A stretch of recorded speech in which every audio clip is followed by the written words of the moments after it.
Hello, everyone, and welcome back to the show. I'm your host, James, and today we're talking about something we all experience, that heavy, frustrating feeling of being stuck. You know when you've lost momentum, the energy is gone, and you just can't seem to move forward. It's a very real feeling, and if you're going through it right now, I want you to know you are absolutely not alone. Let's start with a moment of real talk. Why does feeling stuck hurt so much? It often comes from a place of good intentions. Maybe you started a new job, a fitness goal, or a creative project with a huge burst of excitement. But somewhere along the way, the initial energy faded. Now, the task feels bigger, your progress feels slower, and the motivation has dried up. And here's the key. It's okay to feel this way. We live in a culture that constantly pushes hustle culture, always moving, always productive. But humans aren't machines. We have cycles. We need rest. When you feel stuck, it's not a sign of failure. It's often a sign that you need a pause and a pivot, not a complete stop. It's your mind saying, hey, this approach isn't working anymore. Let's try something different. So, take a deep breath with me. Release the guilt. Today, we're going to look at 3 simple, powerful ways to shift that energy and find your way back to moving forward. When you're stuck, your motivation needs a gentle nudge, not a giant push. Here are 3 things you can start doing today to get back on track. Step 1.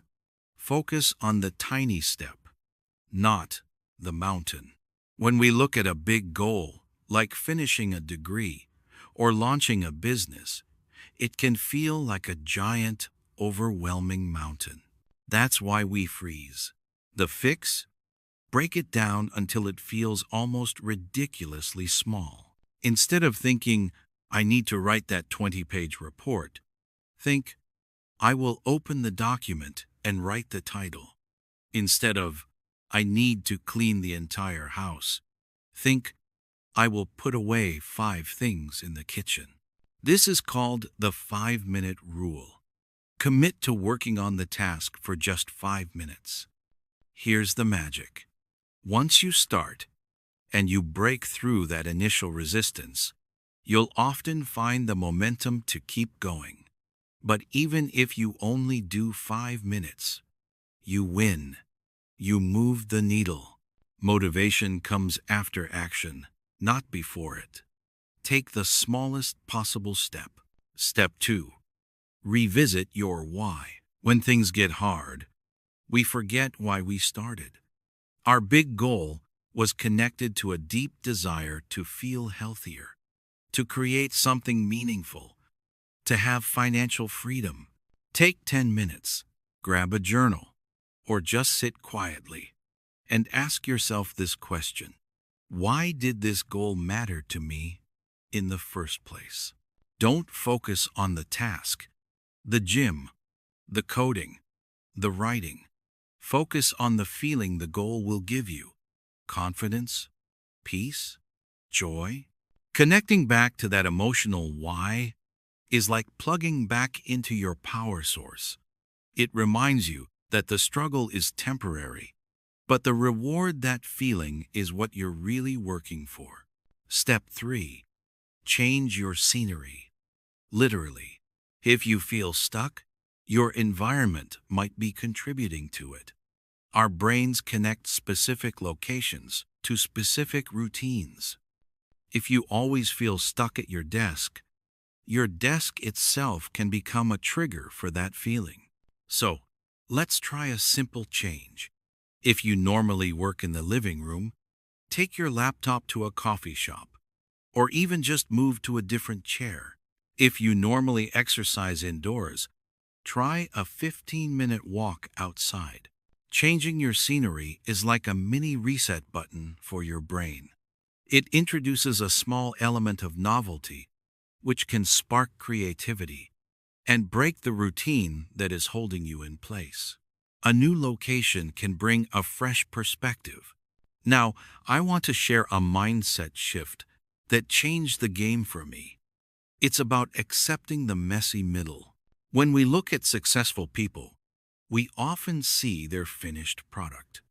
The best-selling book, the fit body, the thriving business. We don't see 99% of the time they felt confused, made mistakes, or wanted to quit.